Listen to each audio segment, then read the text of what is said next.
नमस्कार मित्रों, आज के इस अंक में हम नरेंद्रनाथ के एक नए रूप को देखेंगे। परमहंस की महासमाधि के पश्चात संघ की सारी व्यवस्था का दायित्व नरेंद्रनाथ को ही संभालना था, क्योंकि यही गुरु का आदेश था। नरेंद्रनाथ के लिए यह समय कठिनाइयों से परिपूर्ण था। गुरुदेव के विछोह की पीड़ा तो निरंतर उनको व्याकुल कर ही रही थी, साथ ही परिजनों की चिंता भी लगी रहती थी। इसके अतिरिक्त मठ और गुरु भाइयों का दायित्व, साथ ही साथ परिवार का दायित्व भी उनको निभाना था। वे दिन में अपने घर जाकर पारिवारिक दायित्व का निर्वहन करते और शाम को मठ में आकर सभी साधकों के साथ साधना में लीन हो जाते थे। सब कुछ ठीक तो नहीं चल रहा था और नरेंद्रनाथ अपने कुशल नेतृत्व से शांति बनाए हुए थे। नरेंद्र को आशा थी कि माता की कृपा और गुरुदेव के आशीर्वाद से धीरे धीरे सब कुछ ठीक हो जाएगा। इसी प्रकार कुछ समय व्यतीत हुआ। अब नरेंद्रनाथ स्वामी विदिशानंद बन गए थे और नरेंद्रनाथ के साथ अन्य प्रमुख शिष्यों ने भी मठ के अनुसार एक नया नामकरण ग्रहण कर लिया था। परमहंस के आदर्शों को मन, वचन, कर्म से हृदय से में धारण किए हुए यह सन्यासी दल स्वामी विदिशानंद अर्थात नरेंद्रनाथ के नेतृत्व में अपने लक्ष्य की ओर बढ़ रहा था। सभी सन्यासी उनके मार्गदर्शन और परामर्श के आधार पर आश्रम के कार्यों को पूरा करते थे। स्वामी जी अपने उन्नत ज्ञान से उन सब की ज्ञान पिपासा शांत करने का प्रयास करते थे। गीता, उपनिषद आदि के गूढ़ श्लोकों को सरल भाषा में समझाते थे और स्वामी जी की वाणी में जो ओज के साथ ही सरसता थी, वह शिष्यमंडल उनके इस प्रवचन सुनकर भाव विभोर हो उठते थे।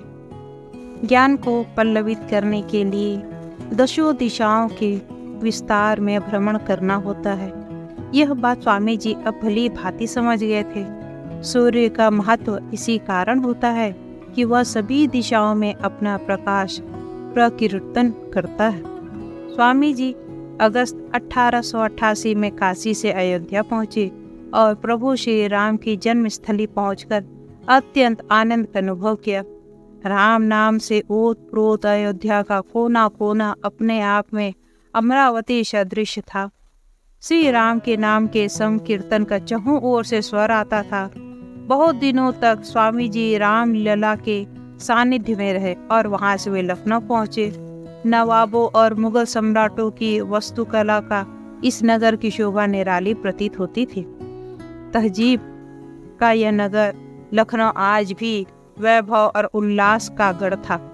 वहां वे अधिक दिनों तक रुके नहीं और वृंदावन की ओर चल पड़े। महायोगी राज श्री कृष्ण की इस लीला स्थली को देखने की उनकी अभिलाषा बहुत समय से थी। वृंदावन जाते समय मार्ग में स्वामी जी को एक और नया अनुभव हुआ, जिससे उन्होंने अपने अंदर के एक विकार का दमन करने में सफलता पाई।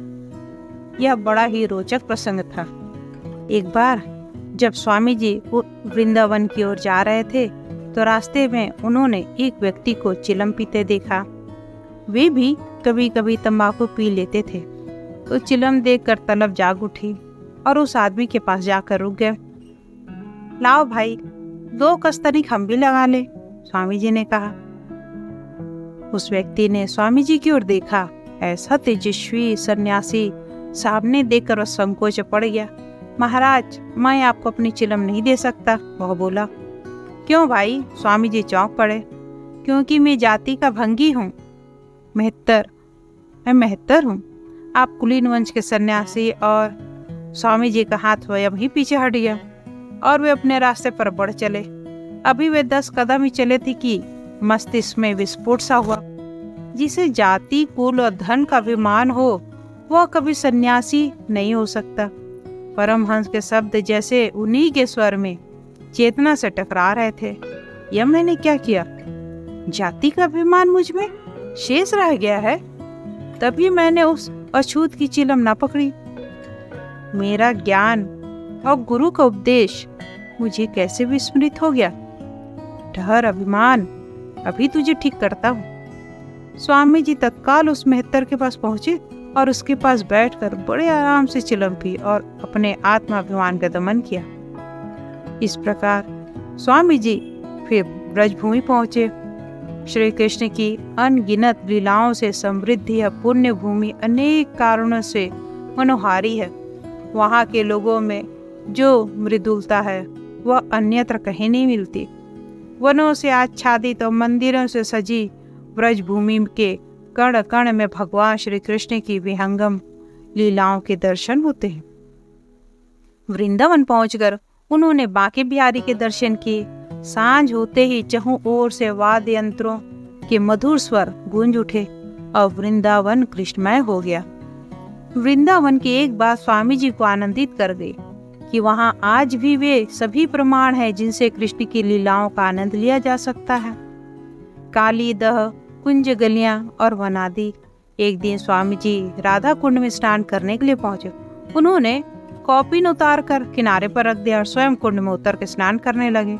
स्नान का आनंद लेकर बाहर आए तो कौपीन अपनी जगह में नहीं था। उसे एक बंदर लेकर पेड़ पर चढ़ बैठा था। वहां अन्य कोई व्यक्ति भी नहीं था और ऐसी अवस्था में उनको कैसे बाहर निकलते। उन्होंने बंदर से प्रार्थना की, परंतु वह नहीं पसीजा और कूद कर दूसरे पेड़ पर जा पहुंचा, फिर गायब ही हो गया। स्वामी जी समझ गए कि अब ऐसी अवस्था में बाहर आकर कुछ सोचना पड़ेगा।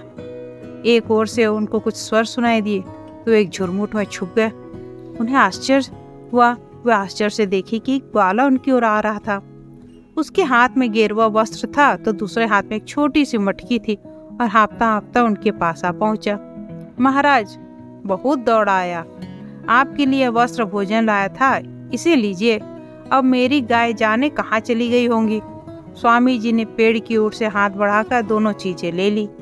गेरुआ वस्त्र लपेटा और ओट से बाहर आए तो ग्वाला वहां नहीं था।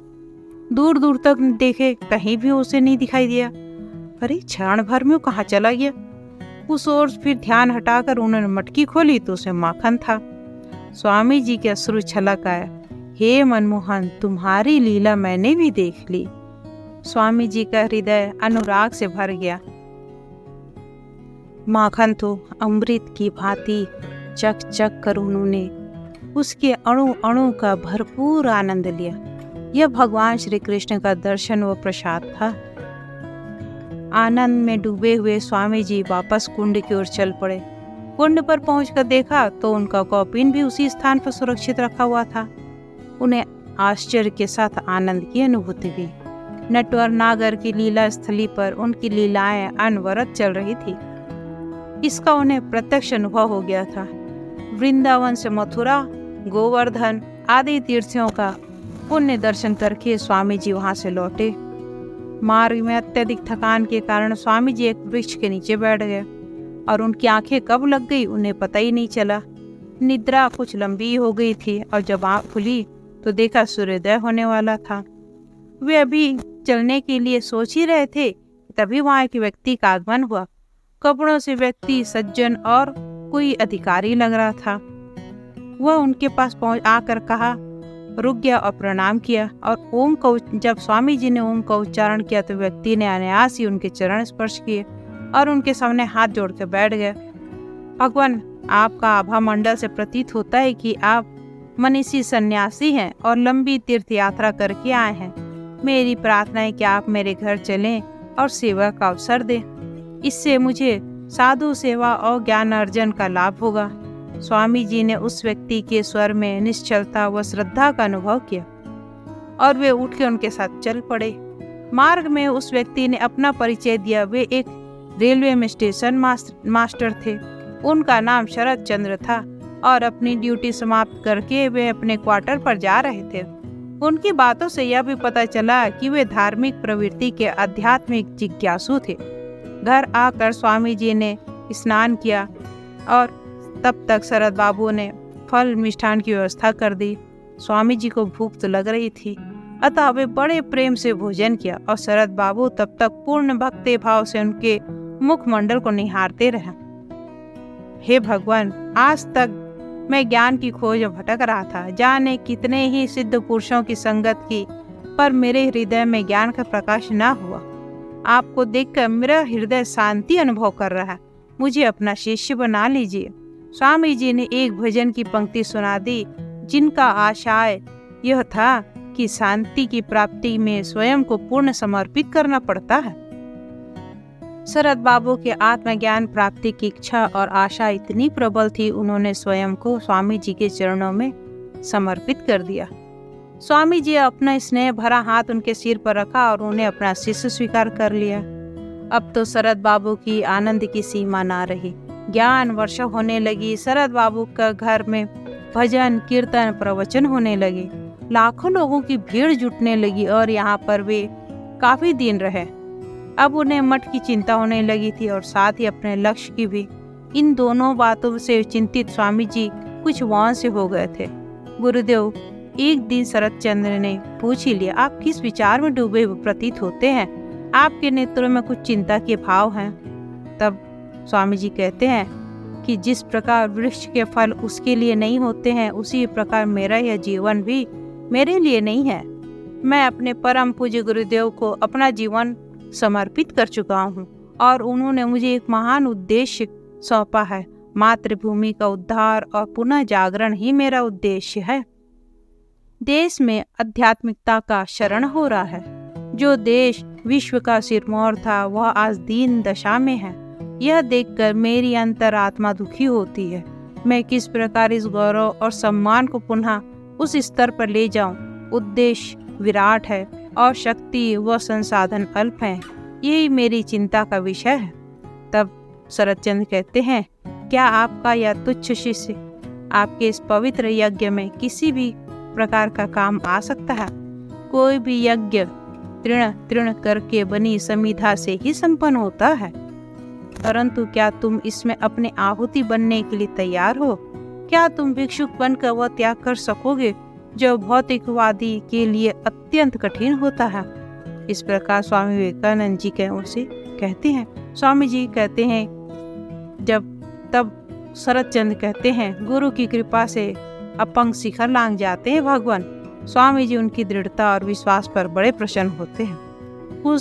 कुछ दिनों पश्चात ही स्वामी जी अपने शिष्य को साथ लेकर हाथरस से चलकर हरिद्वार आ गए और कुछ दिन इस पवित्र तीर्थ में रहकर दोनों ने ऋषिकेश पहुंचे और वहां की तपी तपस्वियों के साथ ज्ञान का आदान प्रदान किया। इसी प्रकार जलवायु परिवर्तन के कारण शरदचंद्र बीमार पड़ गया और स्वयं स्वामी जी को भी मलेरिया हो गया। शरदचंद्र गंभीर बीमार हो गए थे तो स्वामी जी उन्हें वहां से लेकर हाथरस आ गए। वहां शरदचंद्र के परिजनों ने दोनों की सेवा बहुत की। स्वास्थ्य लाभ लेकर स्वामी जी वराहनगर मठ लौट आए। वे स्वस्थ हो जाने के बाद शरदचंद्र को भी वराहनगर आने का आमंत्रण देकर आए थे। शरदचंद्र भी शीघ्र ही स्वस्थ होकर अपने गुरुदेव के सानिध्य में वराहनगर पहुंच गए और उन्हें रामकृष्ण संघ में सम्मिलित कर लिया गया। इसी समय स्वामी जी को एक बड़ा ही दुख भरा समाचार प्राप्त हुआ। उनकी विवाहित बहन ने गृह क्लेश के चलते आत्महत्या कर ली थी। वे नहीं समझ पा रहे थे कि उनकी बहन ने ऐसा क्यों किया। माँ से मिलने के बाद पता चला कि बहन का पति अत्यधिक शराब का सेवन करता था और मद्यपान करके उसे प्रताड़ित करता था। माता को सांत्वना देकर वे लौटे तो उनका मन बहुत विचलित था।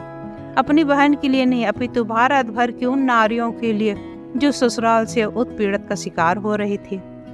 विवेकानंद होने के लिए विदिशानंद को बहुत अधिक मानसिक, शारीरिक व आध्यात्मिक परिश्रम करना पड़ा था। वे जानते थे कि केवल ग्रह का त्याग कर देने से ही कोई गौतम नहीं बन जाता, बल्कि इसके लिए सभी मानवीय विकारों का दमन करना होता है, जो सरल कार्य नहीं है। स्वयं को सिद्ध करना इतना आसान नहीं है कि गेरुए वस्त्र धारण करके भजन कर लिए। यही प्रवृत्ति भारत में चल पड़ी थी। इसी प्रकार मानसिक और शारीरिक संघर्ष के बीच सन 1890 में स्वामी नरेंद्रनाथ उर्फ विदिशानंद उर्फ सच्चिदानंद अध्यात्म के महामानव स्वामी विवेकानंद बनने की दिशा में चल पड़े। असीमित ज्ञान, जगत माता की कृपा, परम पूज्य परमहंस के आशीर्वाद लेकर स्वामी जी ने गुरु पत्नी पूजनीय नारी श्रेष्ठ शारदा माता की अनुमति और आशीर्वाद लेकर आगे की ओर कदम बढ़ा दिए। अध्यात्म जगत में पौहारी बाबा का नाम सूर्य की भांति दैदीप्यमान था। स्वामी जी उनसे बहुत ही प्रभावित थे। योग और वेदांत के मनीषी पौहारी बाबा के असीम ज्ञान से प्रभावित होकर स्वामी जी ने उनसे हठ योग शास्त्र का सीखने का विचार किया। हठ योग ऐसी विद्या थी जिससे व्यक्ति निरोगी, बलवान और चिरायु हो जाता है। उदाहरण स्वरूप स्वयं पौहारी बाबा थे। उनकी वास्तविक आयु क्या थी कोई नहीं जानता। गाजीपुर में लोग कहते थे कि पौहारी बाबा 500-600 वर्ष से कम उम्र के नहीं थे, फिर भी उनके शरीर में थोड़ी भी शिथिलता नहीं थी। आहार के नाम में वे सिर्फ वायु का सेवन करते थे और यह सब हठ योग के कारण ही होता था। स्वामी जी इस विद्या को सीखना चाहते थे और पौहारी बाबा ने भी दीक्षा देने के लिए स्वीकार कर लिया था और दीक्षा का दिन पौहारी बाबा ने 1 माह के पश्चात रखा था। अब स्वामी जी इसी प्रसन्नता से फूले नहीं समा रहे थे और रात्रि में उसी के बारे में सोच रहे थे कि उन्होंने अपनी दाई ओर एक प्रकाश पुंज बिखरा देखा तो लगा कि उनके सदगुरु परमहंस खड़े हैं। उनकी दृष्टि में क्रोध विषाद था। स्वामी जी उठकर बोलना चाह ही रहे थे कि जैसे स्तंभित हो गए। 2-3 घंटे में इसी स्थिति में रहे, फिर वे अंतर ध्यान हो गए। स्वामी जी ने उनके मौन दर्शन का रहस्य समझने का प्रयास किया और उनके नेत्रों में विषाद क्यों था। तो समझे कि एक सदगुरु के होते दूसरे के पास जाना सन्यासी धर्म नहीं था। स्वामी जी ने दीक्षा लेने के लिए विचार त्याग दिया। उन्हें शांति का अनुभव हुआ, पर 3 दिन बाद फिर हठ योग वेत्ता बनने की लालसा ने घेरा। रात्रि को फिर गुरुदेव आ खड़े हुए। ऐसा 21 दिन तक चलता रहा और अंततः स्वामी जी ने दीक्षा का ही नहीं वरन पौहारी बाबा से मिलने तक का भी विचार त्याग दिया था। जैसे गुरु रखे वैसे रहना ही एक सच्चे शिष्य का धर्म था। इस प्रकार स्वामी जी ने अपनी गुरु भक्ति पूर्ण रूप से बताया और अपने गुरु भक्ति के कारण इन्होंने हठ योग की दीक्षा जो पौहारी बाबा से उन्हें प्राप्त करनी थी उन्हें पूर्णतः त्याग दिया। अब अगले अंक में एक और रूप नरेंद्र नाथ के मैं आपको बताऊंगी। आशा है आप लोगों को मेरा यह अध्याय पसंद आया होगा और उम्मीद है कि आप लोग और भी आगे जानने के इच्छुक होंगे और मेरी पूरी कोशिश यही रहेगी कि आप लोगों को अधिक से अधिक ज्ञान दे सकूं। जो भी मेरे पास ज्ञान अर्जित है वो आप लोगों तक पहुंचा सकूं। आशा है आप लोग उसे बहुत पसंद करेंगे और अन्य लोगों तक इसे फैलाएंगे और साथ ही साथ आप लोगों से यही प्रार्थना है कि आप लोग ज़्यादा से ज़्यादा लोगों तक इसे शेयर करें ताकि यह ज्ञान ज़्यादा से ज़्यादा लोगों तक पहुंच सके। धन्यवाद। जय हिंद, जय भारत।